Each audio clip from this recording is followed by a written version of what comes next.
Hey, Carson Olinger here with Capital City Equity Group. Today is June 27th.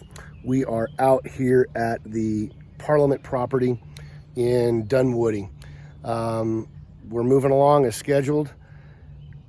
We are on our last month. We're hoping to have this thing done and on the market by July 25th. It's going to be a stretch because we're a little bit behind schedule with the weather, some of the permits due to COVID, and a couple other things like that. I'm going to flip around here so we can see what's going on.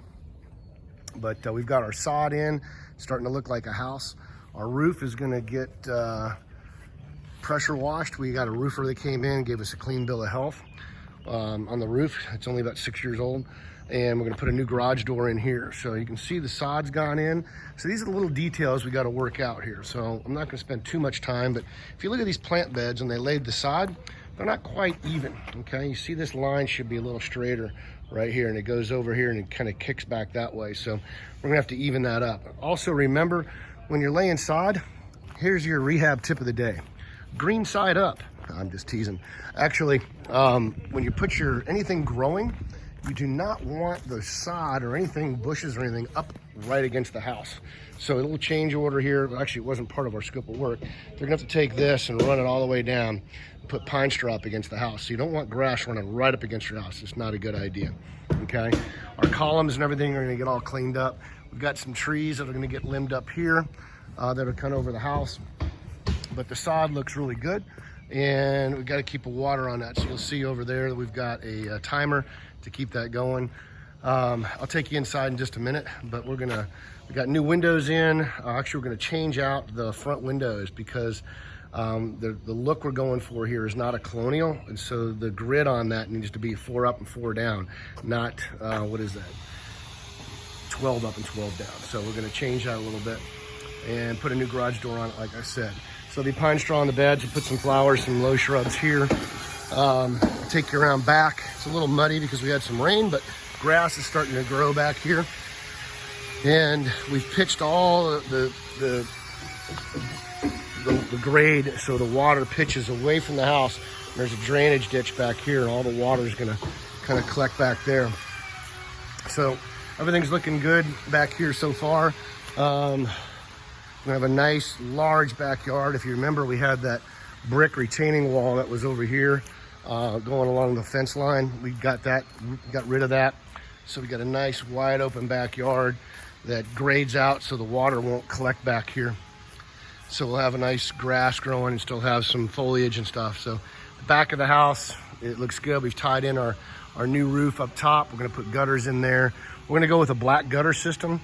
We're gonna paint the house white and have a nice black and white contrast. And then we're gonna have a 14 by 17 foot deck. So I think I mentioned this on another video. Building code here in the area is anything above 32 inches has to have a railing. With the way these steps are right here, instead of going all the way up to the door, we're gonna come down to that top step. So there'll be a step down onto the deck, and the deck's gonna tie over to that one and come across this way and then come out here and go back. 17 by 14, but because we're only going to be about 30 inches high, we're not going to need a deck rail. So we're going to have steps coming down on either side of the decking, so it's going to be a nice open platform. We'll have the whole house painted. The brick will be painted. We're going to fill in that with all of the brick here that we salvaged. So that was the old door that we got rid of. So we'll have new downspouts and gutter systems and everything like that, so it'll look really pretty. And I'll take you inside the house here real quick. We still got quite a bit of work to go on, but all of our permits have been signed off on. Our inspections are all come back clean. So there's nothing really inhibiting us. The only thing that's going to slow us down is when we do the flooring. We're going to be about 5 days of no access to the house. So this floor here, we're going to skim coat this with about 2 to 3 inches of concrete. It's going to build it up a little bit, but also give it a fresh modern look. And then on the edge here where this brick is level, we're going to put the small thin bricks. They're not as thick as a normal brick, but they'll fill in the gap from where the concrete comes out, so you don't have a lip going down. The brick will build it up and you'll still have the look of the brick on the front end. It'll also, we're going to put sealant up against the wall before we do that. So we're going to have all this will get filled in all the way across with sealant to make sure water doesn't pitch in behind that. Got a new front door on this, so that's all got to be trimmed out. You can see that it doesn't have any of the caulking in there. And then we're gonna put some sconces here. It used to be a big giant pendant light going on there, but we're leaving that open. We're gonna put a security system in here. So there'll be a security camera up there. And then I'll take you in the house. So because of what we're doing in here, what happened? Man, it's dark in here. There we go. Okay. So what we're going to do in here is we're going to get rid of this dental molding up here because there's no way to terminate it back there. There's just a lot of extra work we got to do. So what we decided to do was keep the dental molding in here, which is where we've got it already mostly. And we're just going to come across the top of this to kind of make this room a little bit more formal and probably get rid of that chair rail potentially. But the rest of the house is going to be modernized. We got some dental molding in this formal room as well. We're going to follow that around to the top up there as well. The hardwood floors will go in. Obviously the windows are here. There's our old front door. So this will all be modern. So we're going to do all of our case openings, if there's no door, are going to have a traditional, just a drywall corner on them. So it'll look nice and clean and neat. Our can lights are in, our electrical's up there. We're going to have an island here in the kitchen. I'm going to step back here so you can see the total perspective of what we've got going on now. There's the fireplace off to the right. So drywall is not quite complete. I've got to finish up the chair rail in here. This will be kind of the kitchen area, keeping room, and then the full-on kitchen with an island. We're going to have countertops going across here with your sink, double ovens over there. We'll have a stove here and a refrigerator there. Our electrical is in there for under-counter lighting, and it's over here as well. Laundry room will be back here. So once again, we're going to open this case opening up and just have it drywalled around as opposed to having a trim package. It's just going to save money on that, plus look a little bit cleaner. New garage door will go in. We've got natural light coming in here. New water heater will go in. This is like a little mechanical room, shop, if you will. So we'll clean that up, make it look good. We've got a new sub panel going on. That's already happened. Everything's been wired in. There's the old panel. That's a new panel here. So it'll open into the garage. So all new electrical in the house, all new plumbing. If you remember, there was plumbing going up into the bathrooms. We eliminated the half bath that was here, created a pantry. And then the old addition that was put on in the 70s is back here. So we've repurposed this. We moved the bathroom that was over here, the half bath, and we turned it into a full bath here. One of the miscommunications we had is there's brick wall behind this. We got to tear all this out again and have it exposed brick like this. So we're going to have a nice feature wall in here. It'll be painted white and look really pretty. And you'll have your bathroom in here and everything will be good. We got our fan, and that's where that old door was going out to the deck.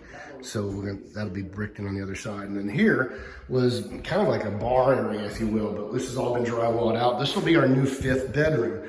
Okay, so we have a closet in here, you got windows, so it meets all the code for having a bedroom. So this will be our 5th bedroom / office, whatever you want to repurpose it for, but it'll have its own door here so you can have privacy. Maybe grandma wants to stay here, a little foyer, bathroom for the downstairs. And this, now we took a 2.5 bath house and made it into a 3 bath house. Okay, so it's going to be a nice open area and a floor plan. I got your coat closet there, and then big giant formal living room, and there's the guns on Darren. By the way, Darren with DBL Home Solutions and I are doing this flip. And we took out this wall that was here, so now we've got walkway on both sides. So totally an open concept here coming around. All the finish work is going to go in. Hardwood floors will be down here. Now you'll see these hardwoods, we're going to keep these and just restain them, but they're in beautiful shape. So pretty standard up here. We got 4 bedrooms, new windows all the way around. So we did have to put in a new HVAC system. There used to be only 1 HVAC system for the entire house. We're putting in 2 now. That toilet does not go there. That's just a little cubby, put a desk or what have you. So the new HVAC system, we're gonna have 1 in the basement and then 1 in the attic. So we'll have 2 zones, which will be great. So you got 4 bedrooms and 2 baths up here. This is the other bedroom. We still got some insulation we're dealing with here. It's going to probably go up in the attic too when we're done with it. The new bathroom, this is actually the old bathroom, but we expanded on it and kind of cannibalized some of the room over on the other side where the master used to be. So we're going to have our commode going in here. We'll have a fan up there with a light, so you'll have a little bit of privacy in there. And we actually took this wall where the sinks are here. This wall used to be about right there, about 10 inches out. So we gained 10 more inches in this room, which really kind of opened it up. And there used to be a window there, so we got that all sealed up, and it's now ready to go. And so our bathtub is there. We're going to reglaze that and then do a surround in here to look really nice, tub shower combination. Going into the master's going to be pretty straightforward. Once again, finished the flooring, got our drywall work done here. This will be one of the closets, probably the he closet for the guy because it's a little bit smaller. This is where, if you remember from the previous videos, where our old master bathroom was. It was a really tiny master bathroom. You had a pedestal sink, a toilet, and then that's where the shower was. So if you remember, it was just the other bathroom. That's now where the toilet is for the other bathroom. So now this is a transition space to transition into the new master ensuite. So this is the area that we built on top of the infrastructure down below. There used to be a roof here. So our engineer came in, said it was structurally sound. City signed off on it. So we've got our commode room right here. We've got a fan that's all centered up. We're gonna have a huge freestanding tub right here, and you can see the drain for the tub. And behind that tape right there is gonna be the plumbing for the filler. It's gonna be just coming out of the ground, and you actually have space behind that tub. Here is gonna be a big glass not fireplace, but a shower. So I don't know if our door's going right here, or if our door is going to go over here. I'm not quite sure yet, but you've got two shower heads. You got one up there and one over there with the vaulted ceiling. You're going to have a light and a fan to get the steam out there, and the glass will go up about as high as that cut is. And then on the other side over here, you're going to have a floating double vanity across there with electrical outlets. One of a chandelier hanging in the ceiling. Got your air vents coming in here. We had to rerun all that. And then this is the ensuite closet, probably the ladies' closet because it's a little bit bigger. It's got some natural light coming in. We'll have a light up top, but it'll be a nice addition up here. It's 380 square feet up here, so of just this square footage. So we'll have a big giant picture window there. And that's pretty much the house. It's got a lot going on. All the finish work's gonna be going in the next 3-4 weeks. We're gonna pump this out and get it finished. So once again, this is Carson Olinger with Capital City Equity Group, on site here at Parliament in Dunwoody. We're doing this together with DDL Home Solutions with Darren Litchfield. Continue to follow us here on my Facebook page at Carson Olinger, or go to our other Facebook page, my company at Capital City Equity Group. Follow me on YouTube and subscribe to our page at Carson Olinger for this and other rehabs. We've got 3 rehabs going on right now. I got one over in Lawrenceville, one in Auburn, and this one, and we're probably picking up another one in Oakwood next week. So a lot of stuff going on, a lot of fun. Look here for tips and what we're doing to kind of keep things on budget and some of the ideas that we're having. Darren's bringing a lot of the design and infrastructure to the house on the finishes, which I don't have, so it's a great learning opportunity. So always look to other people to learn. This is a large project for us. This is upwards of $150,000 just on the rehab alone. So we're putting a lot into this, but this is going to be in the low 6s when it's all said and done. So anyway, I appreciate you joining us, and give us a call at 678-478-2230 if you want to partner. Hey, if you're a lender and you want to lend some money, we're always looking for lenders to bring on for our projects. We give good rates of return, and sometimes we can joint venture together as well. Send us your information. You can go to my website at capcityeg.com. That's capcityeg.com. That's for my investors. If you want to sell your house like these people did, they came through my web portal, and that's how we found this deal at North Atlanta Home Buyer. We buy all over the metro North Atlanta area. So anything you want to do there, you can come through our website there. Reach out to me directly at Carson at capcityeg.com. And my phone number again is 678-478-2230. Thanks for joining us. We'll talk to you soon. Bye.